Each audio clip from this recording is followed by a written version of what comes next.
Well, here we are at Shea Monkey in the deep, deep, deep woods of southern Kentucky.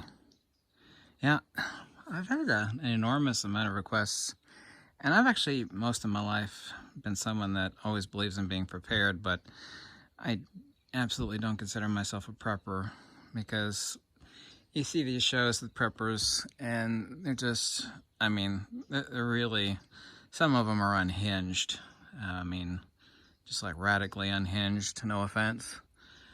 But there's a lot of advantages to having a nice place out in the woods.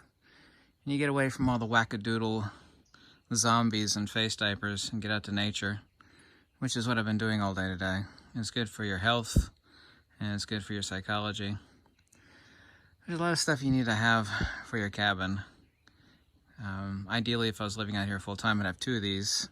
This is a 330-gallon tank. You can get these used for like 50 bucks. New to like 500 or so. And what it does is take advantage of the gutters that have screens over them. It pours rainwater there, so that'd be like your gray water. Ideally, you need a bunch of chopped wood, and this is like nothing, but I don't live out here permanently. But if I did, I would need like about 10 times as much, and I would build a shed. Also, too, the second thing I would build if I were living out here permanently would be building a chicken coop. I have like a dozen chickens in a chicken coop, but I don't live out here. And I'd have a garden over there. The best thing about this is like 1 million pounds, maybe 2-3 million pounds of wood in the back here behind my cabin. I own all of that back there. Let's take a look inside the monkey cabin. There's a lot of stuff that you need. One thing everybody seems to forget is medicine. Like in case you cut yourself, ibuprofen, Neosporin, stuff that'll keep you alive, stuff that'll keep you, anything that will help you and keep you away from having to go to the doctor, because if the poop hits the fan, there ain't gonna be any doctors. It's gonna be you and your wife or your friend or whatever taking care of you. I have in the back room, I'm not going to show you, but I have a couple 200-watt solar panels and a bunch of car batteries, lead-acid car batteries. And I love DeWalt systems because all my DeWalt power tools, including this chainsaw and circular saw and a fan for when it gets hotter than hell, and a radio, and this is a light over here, they all run off DeWalt batteries. Also, too, have a lot of candles. One thing everybody forgets is I'll have one power source. I have multiple. I have a generator. I have millions of pounds of wood. I have MSR stoves over here. Many, many, many MSR stoves. And also, too, the ISO fuel, which of course will not last that long. Need to have at least like 3 months of food. I also, too, have a power inverter here. Like I said, lots of DeWalt tools that run off of DeWalt batteries. One thing I'm not going to show you is everybody needs a thunder stick and some freedom seeds. I hope you know what thunder sticks and freedom seeds are, because I'm not going to tell you. You need all sorts of web gear and stuff to pack things and carry things. You go in the woods. I have a lot of blackberries around my farm. You need bags to collect stuff like that to eat. Collect stuff, to haul stuff, including sticks and twigs and whatnot. Need fire starting tools, fire starters. Behind me, I actually have ferrocerium rods. One of the most amazing things in the world everybody should have.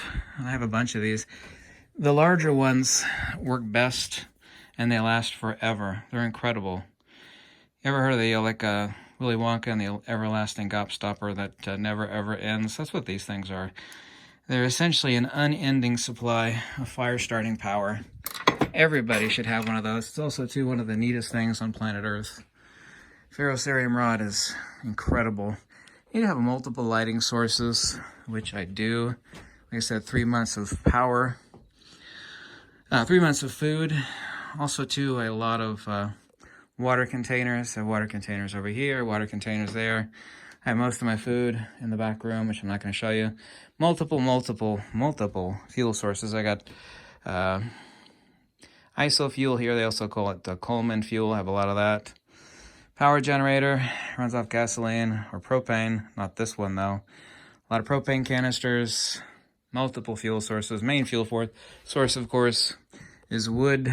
I got endless tons of wood. these are great. This actually helps distribute the heat around the stove, around the house. From the stove, it works off of thermal electricity. I should have two up here, but I don't, only have one. Uses a thermocoupler device that converts electricity to power this little fan. Ideally, you'd have two of them. Cook your food on top of here, keeps you warm. And wood provides all, essentially. Doesn't provide food, but it provides essentially all.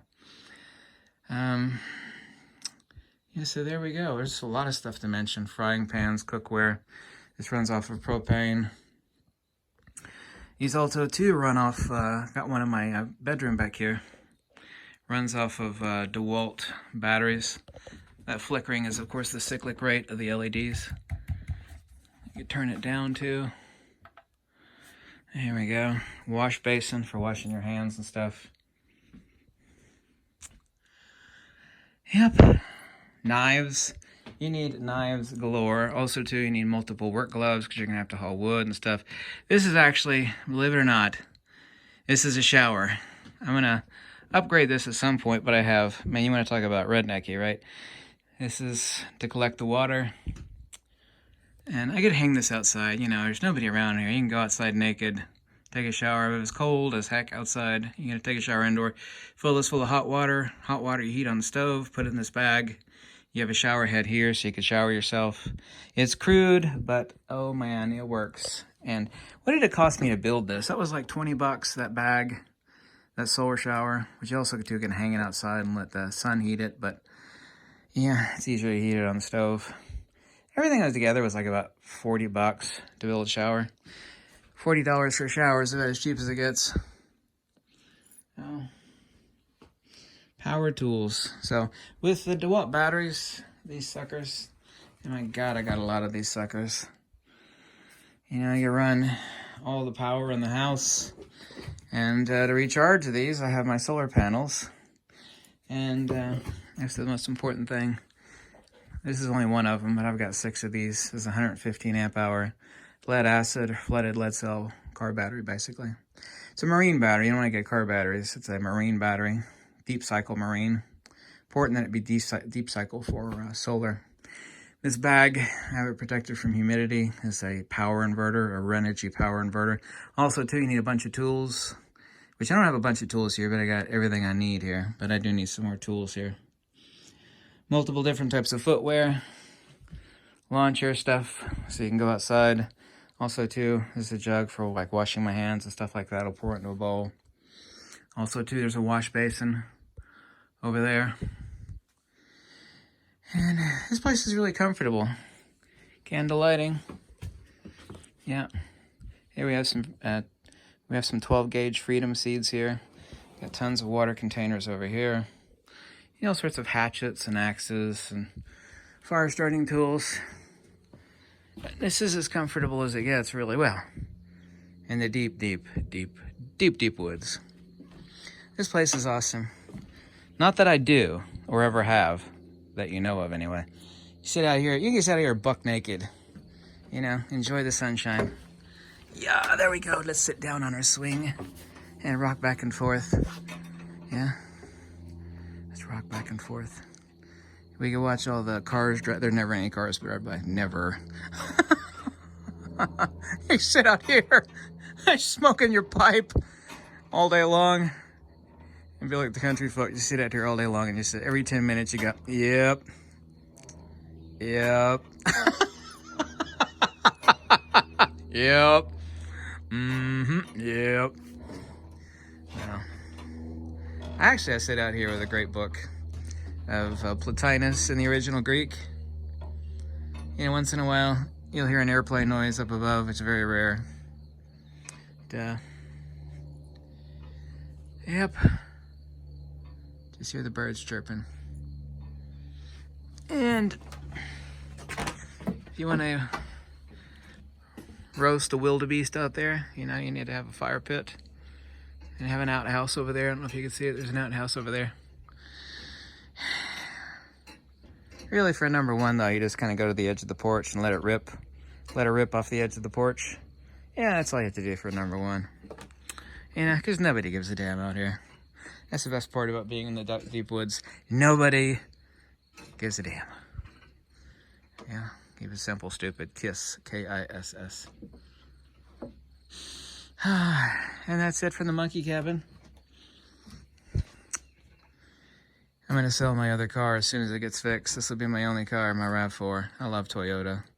I hate American-made cars. I really do. They really suck. Also, too, I built this. It's ugly, but it's really tough. I built it to hold my giant blue water containers, which I have a spigot on. So I can come out here. I think they're like 33 gallon or something. Open it up, wash my hands. I'll have like a sink out here for washing dishes and washing my hands. I built this here so it would hold that blue container perfectly. Yep. This place also too, you need to survive out here. There's a lot of deer. There's a lot of wild turkey. Yeah, you need a scatter gun. Yeah. You need a couple thunder sticks. Couple thunder sticks. Don't have one out here right now. Couple thunder sticks and some freedom seeds. Okay. Thanks so much for watching. Bye.